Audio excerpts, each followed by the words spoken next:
Pokemon episode 12 challenge of the samurai episode की शुरुआत होती है एक छोटे से रिकैप के साथ, जहां ऐश प्राउडली कहता है कि वो दुनिया का नंबर 1 पोकेमॉन मास्टर बनेगा। उसके बाद दिखाया जाता है स्टोरी आगे बढ़ती है विरिडियन फॉरेस्ट में।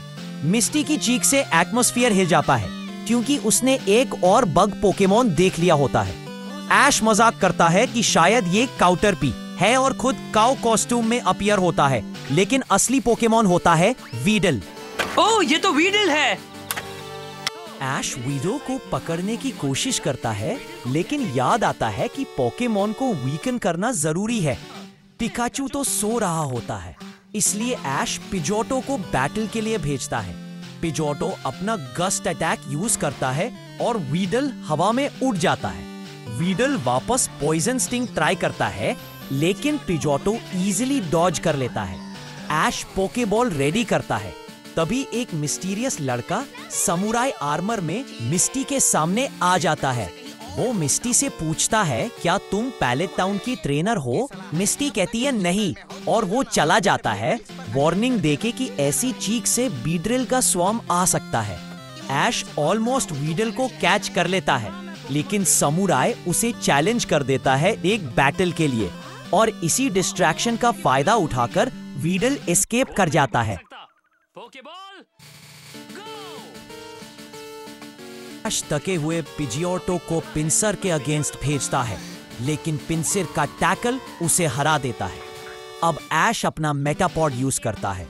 सैमुराई कहता है पिंसर उसे 2 हिस्सों में तोड़ देगा, पर ऐश का कमांड हार्डन इतना स्ट्रांग होता है कि पिंसर के पिंसर्स ही टूट जाते हैं। सैमुराई भी अपना मेटापॉड निकलता है और दोनों ट्रेनर्स घंटों तक सिर्फ हार्डन वर्सेस हार्डन करते रहते हैं। दूसरी तरफ टीम रॉकेट अपने एंटी बीड्रिल टैंक के साथ कॉमेडी करते दिखती है। म्याउथ ऊपर चिल करता है और जेसी जेम्स टैंक खींचते हैं, लेकिन गुस्से में उसे गिरा देते हैं। वापस बैटल में अचानक एक बीड्रिल स्वॉर्म आ जाता है। सैमुराई अपना मेटापॉड रिकॉल करता है और भाग जाता है। ऐश मेटापॉड एक बीड्रिल उठा ले जाता है। पिकाचू डेस्परेट होके थंडर शॉक करता है, जो बीड्रिल के साथ ऐश और मिस्टी को भी शॉक कर देता है। तीनों भागते हुए सैमुराई के साथ एक ककूना हाइव तक पहुंच जाते हैं। ऐश ज्यादा जोर से बोल पड़ता है और सारे ककूना बीड्रिल में इवॉल्व हो जाते हैं, और अब खतरा और भी बढ़ जाता है। ऐश, मिस्टी, पिकाचू और सैमुराई भागते हुए फाइनली सैमुराई के कैबिन तक पहुंच जाते हैं। बीड्रिल उनका पीछा करते हैं और अपने स्टिंगर्स दरवाजे में घुसा देते हैं, लेकिन वो बच निकलते हैं। कैबिन के अंदर सैमुराई अपना आर्मर उतारकर ऐश को ब्लेम करता है कि मेटापॉड उसकी वजह से पकड़ा गया। ऐश डिफेंड करता है, पर सैमुराई बोलता है पैलेट टाउन के बाकी ट्रेनर्स जैसे गैरी के एग्जाम्पल्स देता है। रात को सब सो जाते हैं, लेकिन ऐश मेटापॉड के बारे में सोचता रहता है। अगले दिन सुबह ऐश चुपके से बीड्रिल के ट्री तक जाता है मेटापॉड को वापस लाने। तभी म्याउथ आकर उस पर अटैक करता है और जेसी जेम्स अपना मोटो शुरू कर देते हैं। ऐश वार्न करता है कि चुप रहो वरना बीड्रिल जाग जाएंगे, पर वो इग्नोर करके फायरवर्क्स उड़ा देते हैं।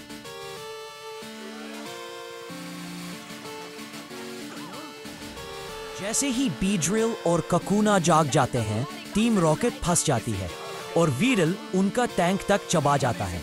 इस दौरान ऐश मेटापॉड को ढूंढ लेता है, लेकिन मेटापॉड गुस्सा होता है क्योंकि ऐश ने उसे छोड़ दिया था। जब बीड्रिल अटैक करता है, ऐश फिर से माफी मांगता है और मेटापॉड अपने ट्रेनर को बचाने के लिए हीरोइक मूव करता है।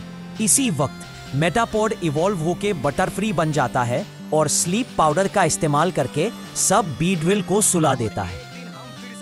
समुराई ऐश को कांग्रेचुलेट करता है और उन्हें फॉरेस्ट से निकालने का रास्ता दिखाता है प्यूटर सिटी। मिस्टी मजाक में बोलती है कि अगली बार मेटापॉड वर्सेस मेटापॉड बैटल मत करना।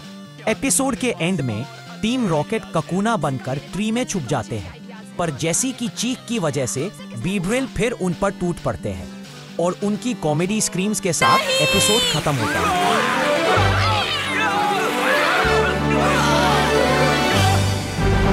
Pokemon episode 4 fun facts. सबसे पहले हुज दैट पोकेमॉन में इस एपिसोड का स्टार है मेटापॉड। इस एपिसोड का प्रोडक्शन टाइटल एक्चुअली अलग था, उसका नाम था बटरफ्री फ्लू। मतलब राइटर्स पहले बटरफ्री का सोच रहे थे, लेकिन बाद में ऑफिशियल टाइटल चेंज कर दिया। और सबसे शॉकिंग बात, ये एपिसोड साउथ कोरिया में बैन कर दिया गया था, सिर्फ इसलिए क्योंकि इसमें एक सामुराई दिखाया गया था। अब प्रॉब्लम ये हुई कि वहाँ के ऑडियंस को पता ही नहीं चला कि मेटापॉड कब बटरफ्री बना। मतलब कैटरपी मेटापॉड में इवॉल्व हुआ था ऐश कैचेस अ पोकेमॉन में, और नेक्स्ट टाइम वो डायरेक्ट बटरफ्री बनकर क्लेफेरी एंड द मूनस्टोन में आ गया। एक बड़ा प्लॉट होल क्रिएट हो गया उनके लिए। चलिए अब बात करते हैं इस एपिसोड की मिस्टेक्स की। ऐश के ग्लव्स डिसअपियर हो जाते हैं एक सीन में, जैसे मैजिक से गायब हो गए हो। पिंसिर ने टैकल यूज किया पिजियोटो पे, जबकि पिंसिर ये मूव कभी सीख ही नहीं सकता। एक सीन में बीड्रिल कैबिन का डोर तोड़ता है और होल बन जाता है, लेकिन अगले शॉट में डोर बिल्कुल ठीक दिखता है। जब बटरफ्री स्लीप पाउडर यूज करता है, उस मोमेंट पे बीड्रिल के विंग्स ही गायब हो जाते हैं।